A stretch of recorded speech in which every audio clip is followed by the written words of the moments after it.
Bueno, pues vamos a las preguntas. Quedaron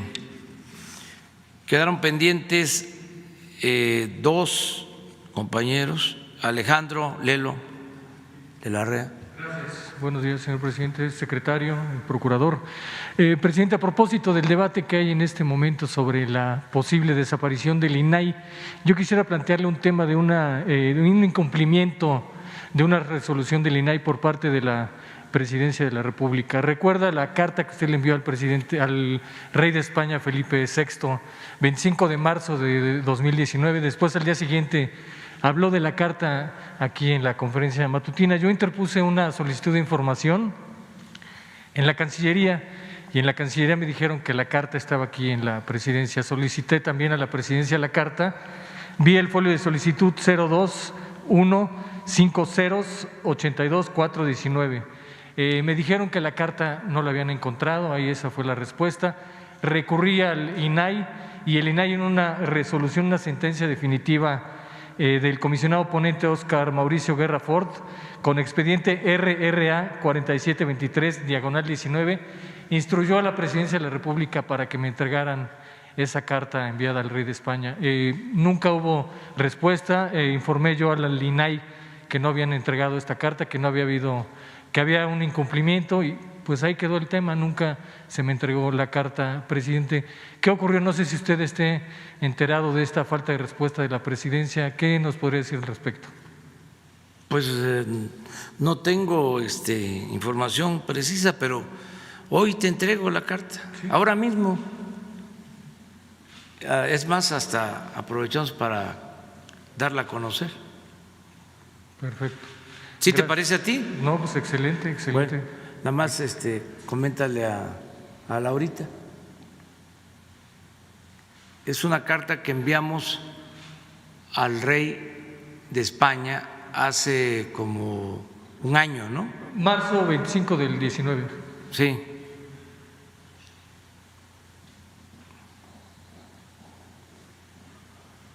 Si quieren la leemos. Sí, muchas gracias. Para abrir la semana. Además es 2021. Esperamos un momento, ¿no? Que nos las envíen y se le entrega formalmente. Esto, si tenemos comunicación permanente, si se garantiza el derecho a la información, pues se resuelve y no hace falta. Aprovecho para decirlo, el que exista todo un aparato que cuesta tanto, 1,000 millones de pesos, cuesta mantener al Instituto de la Transparencia. Si nosotros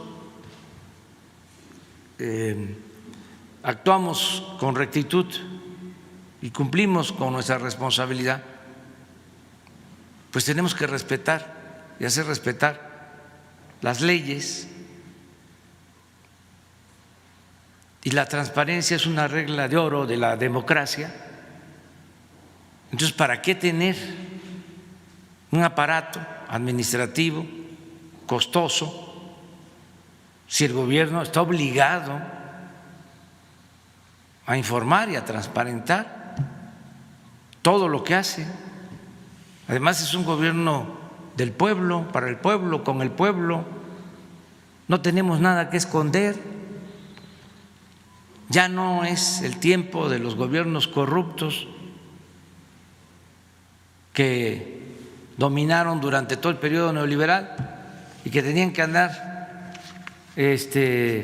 escondiendo la información, reservándola, aprovechando a este organismo para que declarara que era confidencial la información. Entonces, es importante que se conozca cuál es el propósito de la reforma administrativa. Es que todos estos organismos que fueron creando para la simulación, que cuestan mucho, que se mantienen con el presupuesto público, que es dinero del pueblo, pues no son imprescindibles, porque ya existe el gobierno, existe el poder ejecutivo, el poder legislativo, el poder judicial. ¿Por qué crearon todos estos organismos alternativos? Porque esto surgió básicamente durante el periodo neoliberal, pues para tener un gobierno afín, y con estos organismos operar mejor en el proceso de desincorporación de las empresas públicas, es decir, poder llevar a cabo con más rapidez la privatización de las empresas públicas y aparentar que había transparencia, que había honestidad, en el periodo de más saqueo que ha habido en la historia de México. Crearon todos esos organismos. Entonces, ya son otros tiempos, tenemos que ajustar la administración pública a la nueva realidad. ¿Y por qué duplicidades? ¿Por qué tener la Secretaría de la Función Pública, la Fiscalía Anticorrupción, que es autónoma, la Auditoría de la Federación y aparte este Instituto de la Transparencia? ¿Qué no puede un solo organismo hacerse cargo de atender las demandas de los ciudadanos para que se entregue información rápida, expedita, sin ninguna limitación? ¿Qué no lo puede hacer la función pública? ¿Para qué el aparato? Y así como eso, pues hay infinidad de organismos. ¿Y qué significa? Bueno, todos estos organismos consumen miles de millones de pesos que podrían ser destinados a la educación, a la salud, al bienestar del pueblo. Todo esto se tiene que debatir, por eso lo puse en la mesa, para que todos reflexionemos sobre este asunto. Es como lo de los fideicomisos, no querían, pues cómo, si no había ninguna vigilancia y se servían con la cuchara grande toda la inversión supuestamente para investigación científica, innovación tecnológica, el 80% de la inversión de los gobiernos pasados se destinaba a la construcción de edificios, a hacer elefantes blancos, que ahí están abandonados, porque ahí estaba el negocio, ahí estaba la corrupción, en la construcción de los edificios. Pero no solo eso, había un grupo selecto de supuestamente investigadores que tenían garantizado o tenían el privilegio de ir al extranjero, rentar campos de golf. Ya vamos aquí a informar sobre todo esto. Entonces ahora, pues vamos, ya se avanzó con lo de los fideicomisos, con los fondos a los investigadores, a los deportistas, a los artistas. Les sigue llegando su apoyo. A nadie se les dejó sin sus apoyos. Solo se eliminó todo el aparato burocrático, oneroso, y cada secretaría se hace cargo de apoyar a los deportistas, a los artistas, a los investigadores, a los científicos. Y es lo que queremos hacer en el caso de estos organismos reguladores. Es todo, revisarlos. Se crearon todos estos organismos en otra circunstancia, cuando el gobierno estaba organizado, pues orientado a servir de instrumento, de facilitador del saqueo de los bienes del pueblo y de la nación. El gobierno era un comité al servicio de una minoría rapaz. Entonces, ya es otra cosa, ya es distinto, y estamos pues gobernando con el ejemplo, aunque no les guste a nuestros adversarios. Voy a repetir, aunque parezca disco rayado. En el 2018, la Presidencia de la República ejerció un presupuesto de 3.600 millones de pesos. 3.600 millones de pesos. Y el año pasado se ejercieron 540 millones de pesos. Más de 3.000 millones de pesos de ahorro. Y así en todo el gobierno, porque no puede haber gobierno rico con pueblo pobre, es inmoral. Ahora, con la pandemia que ha causado tanto daño y dolor, algunos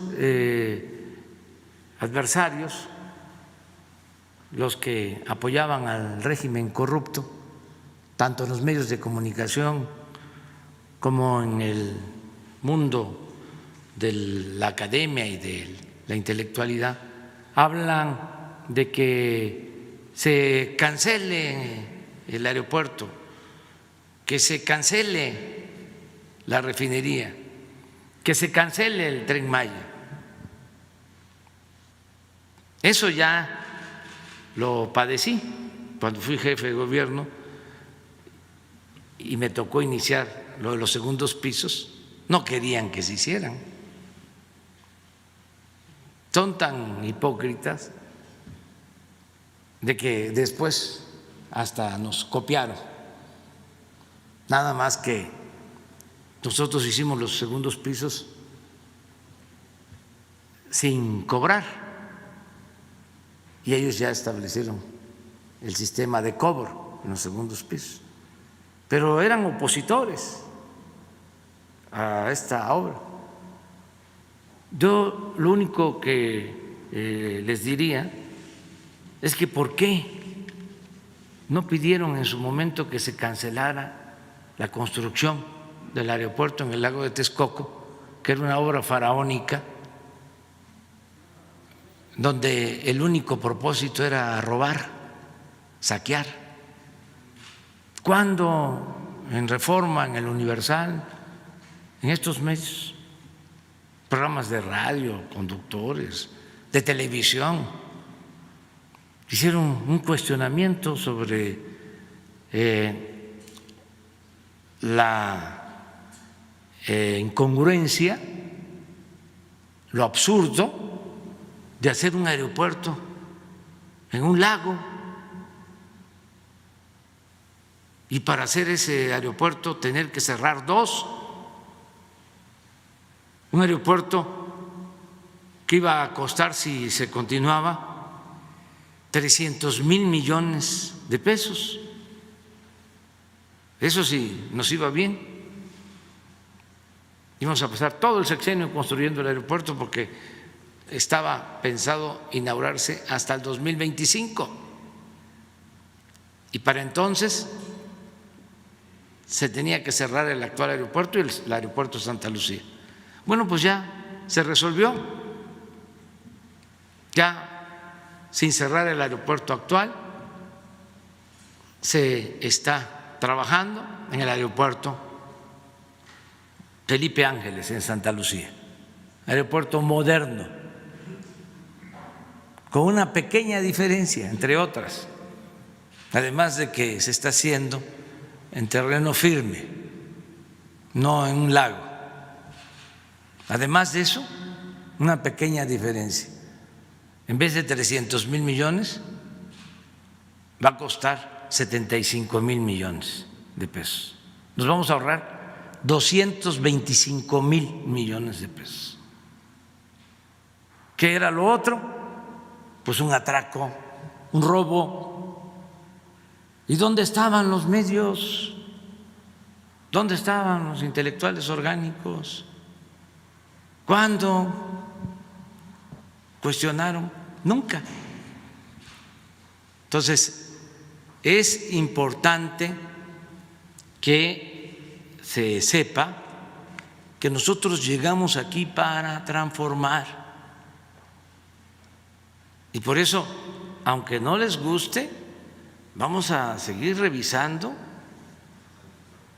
todo el cochinero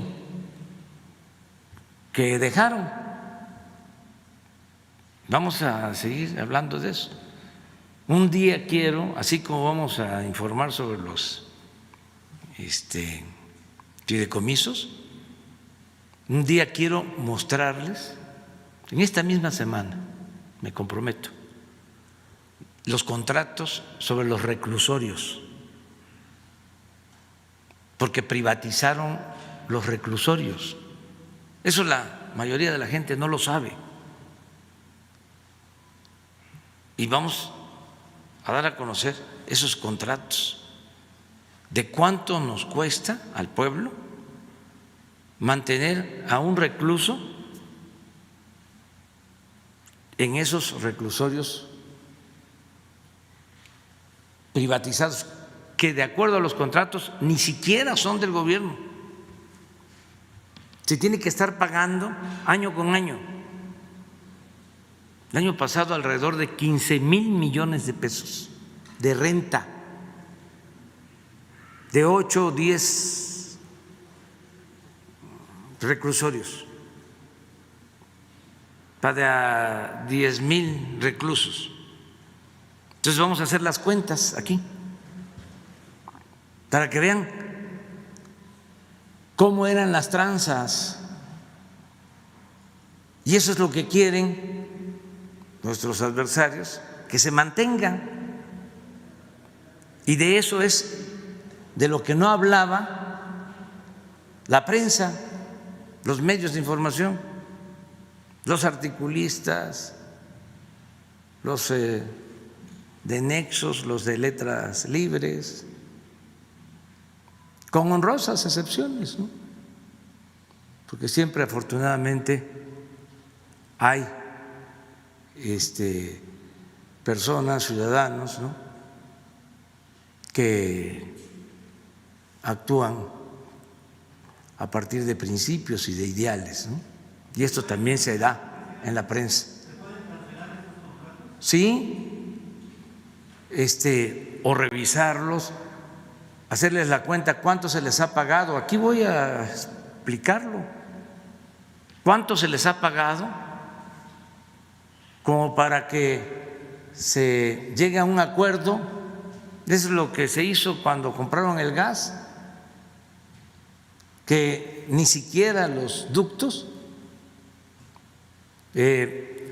al final van a quedar en el gobierno, no van a ser propiedad del gobierno, sino de las empresas. Tenían tomado, secuestrado al gobierno. Era un saqueo como nunca en la historia, ni siquiera en la época colonial, en los 3 siglos de dominación colonial, saquearon tanto a México como en el periodo neoliberal. En estos 36, 38 años, casi 4 décadas. Entonces, eso es lo que ya no podemos seguir manteniendo. Entonces, es una revisión, no se va a despedir a ningún trabajador,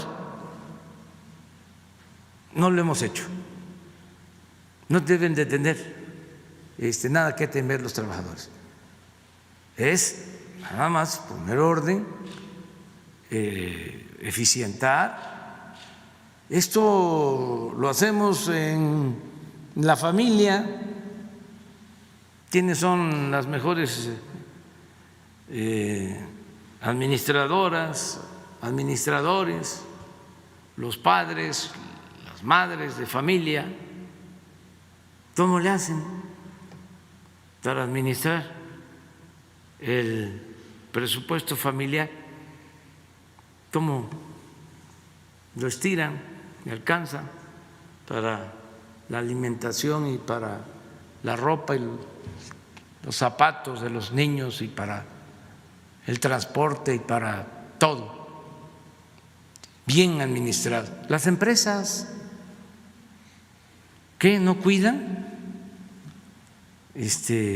su administración? ¿Y por qué el gobierno no la va a cuidar?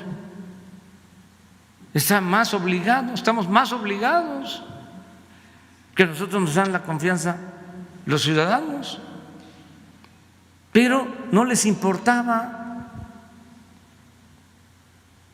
el que se cuidara el presupuesto, el que se cuidara la hacienda pública. Al cabo que no es tuyo, ¿para qué lo cuidas?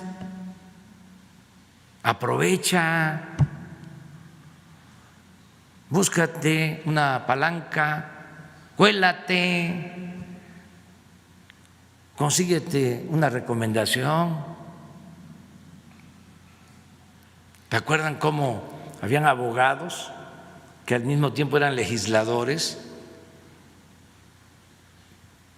y con una influencia tremenda en todo? Despachos para que les devolvieran los impuestos a las grandes corporaciones, despachos para sacar a delincuentes. Se anunciaban abogados famosos diciendo: no tengo a nadie en la cárcel, todos mis clientes los libero. Pues cómo no, si tenían el control de todo el gobierno, influencias. No se trataba de que fuesen buenos abogados, profesionales, que los hay, no, tenían buenas agarraderas en jueces, con magistrados, con ministros, hasta mero arriba.